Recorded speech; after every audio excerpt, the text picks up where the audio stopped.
Nabi Muhammad SAW itu bagi orang Yahudi mereka betul-betul nunggu, orang Nasrani juga, dan itu mereka pahami dan mereka tahu. Kata Allah dalam Al-Quran, falamma ja'ahum ma 'arafu kafaru bih. Kenal sama Nabi, ngelihat dari jauh udah tahu kapan Muhammad masuk sini, tahu. Sampai Abdullah bin Salam, sahabat Nabi, orang Yahudi tapi masuk Islam. Makanya saya bilang tadi nggak semuanya, karena banyak di antara mereka juga yang terdepan di dalam memperjuangkan agama Allah. Insaf, mereka sadar inilah kebenaran. Bahkan Nabi Muhammad memiliki istri, siapa namanya? Safiyah binti Huyai bin Akhtab, istri Nabi yang sangat Nabi sayangi, istri Nabi yang sangat Nabi cintai. Dari mana? Yahudiyah. Dari mana? Yahudi. Kalau istri-istrinya Nabi katanya lagi kumpul, bilang-bilang, itu dari apa? Oh, anak dari suku Quraisy. Ya, itu siapa? Zainab binti Jahsh, anak sepupunya Nabi Muhammad. Aisyah dari siapa? Anak putranya Abu Bakar. Itu Hafsah siapa? Anak putranya Umar bin Khattab ibni Nufail. Itu siapa? Oh, anak Maimunah bintil Harith al-Hilaliyah. Berbangga karena mereka tinggal di Arab dan mereka merasa bangga dengan Arab. Itu siapa? Sofia orang mana? Itu dari keturunan siapa? Nangis Siti Sofia.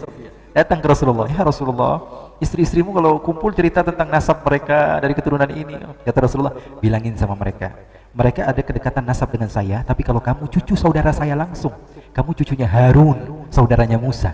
Harun itu Nabi, saya Nabi. Nabi sama Nabi itu adik kakak, berarti kamu yang paling dekat. Bagaimana Nabi Muhammad SAW membuat senang hati seorang wanita sallallahu alaihi wa sallam. Siti Sofia ini hatinya lembut sekali, ya. Sampai ketika beliau jadi tawanan perang, bahkan di dalam riwayat dikatakan ketika Siti Sofia masuk, ya, jadi tawanan perang, apa kata Siti Aisyah? Perasaan saya udah nggak enak.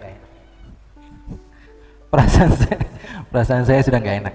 Disayang sama Rasulullah SAW. Pernah beliau ikut peperangan karena Nabi Muhammad SAW tidak pernah melupakan wanita. Bahkan di dalam peperangan Rasulullah senantiasa mengajak beberapa istrinya untuk bergilir, untuk hadir dalam salah satu perang, supaya tahu Nabi Muhammad itu kehidupannya perjuangan. Kadang-kadang perempuan kalau nggak digituin nggak tahu, nyantai aja di rumah, dikasih makan, dikasih minum, nggak tahu lakinya capek di luar, ya. Maka perlu kasih tahu bahwa saya ini berjuang untuk kalian, kasih tahu apa-apa. Rasulullah SAW berjuang, disaksikan oleh istri-istrinya. Siti Sofia ketika pulang dari peperangan, apa yang terjadi, ikhwani? Beliau mengendarai unta yang kecil, jadi jalannya lambat. Ada sebagian cewek, sebagian wanita mau ngomong itu, ini jangan naik ini dong, susah nih jalannya lambat. Tapi sebagian lagi mendem di hati, ngeluarin ucapannya dengan air mata. Ada yang seperti itu, nggak bisa ngomong tapi bisanya nangis. Akhirnya beliau nangis di hadapan Nabi. Lalu apa yang Rasulullah SAW lakukan? Rasulullah turunkan dari untanya dan Rasulullah SAW jadikan kaki Rasulullah SAW injakan untuk kaki beliau Sallallahu alaihi wasallam. Sebaik-baiknya Nabi. Kalau kita mungkin ngelihat dia tuh wibawah nih depan orang, masa begini nih, ya. Saya adalah Nabi, makhluk yang paling termulia, masa diinjak kaki saya sama cewek? Tapi Nabi Muhammad melakukan itu, menunjukkan bahwa Nabi Muhammad mengajarkan kepada kita arti seorang perempuan bagi suaminya. Mereka harus dimuliakan, mereka harus dikedepankan, mereka harus kita jaga hatinya. Orang-orang Yahudi seperti itu, mereka kenal sama Nabi. Bahkan ketika Nabi Muhammad SAW hijrah dari kota Makkah menuju kota Madinah, Nabi Muhammad SAW, ada orang dari Bani suku Yahudi, setiap hari dia naik ke atas loteng rumahnya, karena dia tahu ini Nabi sudah waktunya buat datang. Ngelihat belum ada, sampai dia melihat ada dua orang seperti datang. Akhirnya dia teriak, apa dia bilang? Ya Bani Qaila, wahai orang-orang Yahudi, wahai suku Yahudi. Apa dia kata? Kalimat singkat dia katakan, hadza jaddukumul ladzi tantadhirunahu, hadza jaddukumul ladzi tantadhirunahu. Ini adalah orang yang kalian habiskan masa kalian dengan semangat, dengan serius untuk menunggunya sudah datang. Tuh, betul-betul mereka tunggu. Jadi bahkan mereka mengatakan ini orang yang kalian habiskan, kalian kuras semangat kalian, kehidupan kalian untuk menunggu dia. Sekarang sudah datang orang. Tapi ketika datang justru malah menjadi musuh. Kenapa? Karena ketahuan nabinya bukan dari kelompok mereka. Kata Abdullah bin Salam, saya ini lebih kenal Nabi Muhammad. Ya Rasulullah, ditanya bukan sama Rasulullah, sama sahabat Nabi, Sayyidina Umar atau siapa, tanya kepada Abdullah bin Salam. Kata Sayyidina Umar, wahai Abdullah bin Salam, Allah menceritakan bahwa kalian betul-betul kenal kepada Nabi sebagaimana kalian kenal kepada anak-anak kalian. Apakah itu betul? Dan beliau mengimani Allah Subhanahu wa taala. Beliau ingin tahu ceritanya bagaimana kok bisa kenal sama Nabi, lebih kenal seperti mereka kenal kepada anak-anak mereka. Kata Abdullah bin Salam, kami kenal kepada Nabi Muhammad sebelum Nabi Muhammad diutus melebihi daripada kenalnya kami kepada anak-anak kami. Bukan seperti, melebihi. Kok bisa sekenal itu? Apa kata Abdullah bin Salam? Karena Nabi kami pelajari. Nabi Muhammad kisah-kisahnya kami pelajari langsung dari Allah. Kalau anak kami tahu ngelihat dia di rumah. Tapi kalau dia main sama temannya, nongkrong sama temannya, udah nggak tahu lagi ceritanya.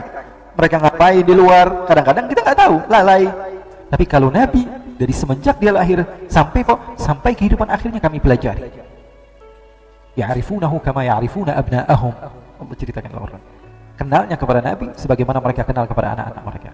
Nah, oleh karena itu, ya, orang-orang Yahudi, ya, ketika itu seorang rahib, Buhaira namanya, dia dari atas melihat, oh, kok ini ada awan yang menaungi satu kelompok, terus ikut-ikutan.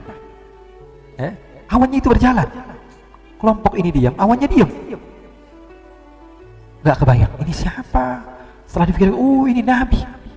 Akhirnya turun dia ke bawah, langsung cari anak buahnya. Sekarang kau lihat itu ada di daerah situ ada orang dari suku Quraisy, suruh mereka datang ke rumah, ajak mereka makan. Sampai nggak bisa tidur. Besok ajak mereka makan ke rumah. Nungguin sampai besok datang. Akhirnya dia pesankan bahwa semua diajak, jangan sampai ada yang tertinggal. Kita ajak makan semua. Sampai sudah di tempatnya Rahib Buhaira, satu persatu mereka masuk.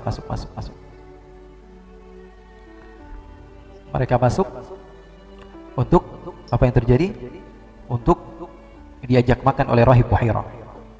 Sesampainya di dalam, disiapkan makanan semuanya. Kata Rahib Buhaira, saya kira ada yang kalian tinggalkan karena tidak ada yang cocok untuk menjadi sesuai dengan apa? Sesuai dengan Nabi yang disifatkan. Ini nggak ada yang cocok. Saya yakin ada yang kalian tinggalkan. Tuh lihat, saking kenalnya sama Nabi, nggak cocok semua, ini nggak cocok, ini nggak cocok, karena mereka tahu syama'il. Sama seperti kita sekarang, tahu syama'il Nabi dari mana? Dari buku-buku. Nabi Muhammad bentuknya seperti ini, tinggi badannya seperti ini, matanya seperti ini, hidungnya seperti ini, telinganya seperti ini. Rasulullah SAW bagaimana cara berjalannya, kita pelajari semua dalam sirah, di dalam syama'il. Kita tahu itu. Begitupun mereka lihat, oh ini kok nggak ada, kayaknya yang ini nggak ada, yang ini nggak ada. Kemudian dia bilang, sepertinya ada yang kalian tinggalkan ini, nggak semuanya dibawa. Maka salah satu orang di antara mereka mengatakan, kami bawa semuanya, tidak ada yang tertinggal satupun. Ada yang ketinggalan. Kata Rahib, ayo dong, saya ini undang makan untuk kalian semua, jangan sampai ada yang ketinggalan. Ya, kesian. Dia nggak ngasih tahu secara langsung. Lalu semua mengatakan, kami bawa semua, nggak ada yang tertinggal kecuali ada anak kecil, katanya jaga barang sekalian, jaga barang. Ajak juga masuk, nanti barang saya suruh orang lain yang jaga. Sudah yakin ini dia. Akhirnya Nabi Muhammad diperintahkan untuk masuk. Masuklah anak kecil yang berusia 12 tahun dengan penuh dengan cahaya. Rahib menunggu berdiri tidak sabar. Rasulullah masuk. Cahaya seketika masuk. Rahib itu menangis, gemetar. Dia tidak kuat melihat Rasulullah SAW, namun dia tahan, disembunyikan karena dia beriman kepada Allah dan Rasulnya. Takut kalau rahasia ini sudah tersebar dan umur Rasulullah SAW belum cukup untuk menjadi usia Nabi sampai kepada orang-orang Yahudi, maka Nabi Muhammad akan dibunuh. Ketika mereka tahu bahwa Nabi bukan dari golongan mereka, maka dia tahan. Duduk, nak, silakan ikut makan. Duduk Nabi Muhammad SAW. Orang-orang makan, mata ini tertuju hanya kepada Nabi Muhammad. Maka rahib tersebut mengatakan, ini anak siapa? Ini lucu sekali, ini anak siapa? Ini manis sekali ini, kata. Lalu rombongan tersebut mengatakan, hadza waladu Abi Thalib. Ini anaknya Abu Thalib. Oh, kamu bapaknya. Kebetulan duduk di sampingnya rahib. Kamu bapaknya? Iya, saya ayahnya. Kadzabt, kamu bohong. Kata rahibnya, kamu dusta, kamu bohong. Katanya, ini anak saya. Orang-orang lagi sibuk makan, dia bilang, kamu bohong. Dia bukan anak kamu. Iya, kata Abu Thalib, dia anak saudara saya Abdullah. Sudah meninggal, tapi saya seperti ayahnya. Saya yang mengurus dia. Dari usia 8 tahun dia bersama saya. Kakeknya meninggal, kemudian semua diceritakan oleh Abu Thalib. Kata rahib, kamu mau apa cari di sini, nanti saya beri. Kamu mau apa aja saya kasih. Tapi tolong pesan saya, bawa pulang ponakan kamu. Jangan teruskan perjalanan. Karena ketika itu masih di pintu negeri Syam, belum sampai ke negeri Syam. Kalau sekarang nama negaranya Yordania, ya, Yordania, belum masuk sampai ke Palestina. Sampai sekarang katanya pohon tempat Rasulullah SAW duduk itu masih ada, masih dijaga, masih terawat. Pulang. Saya takut orang Yahudi ngapa-ngapain.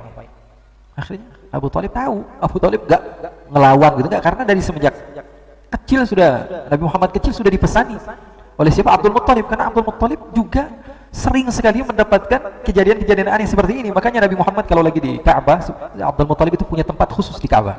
Dia duduk di situ sama anak-anaknya. Kalau anaknya kan ada 10 nih. Ya, jadi kalau pengajian anaknya doang. Kalau main bola kesebelasan.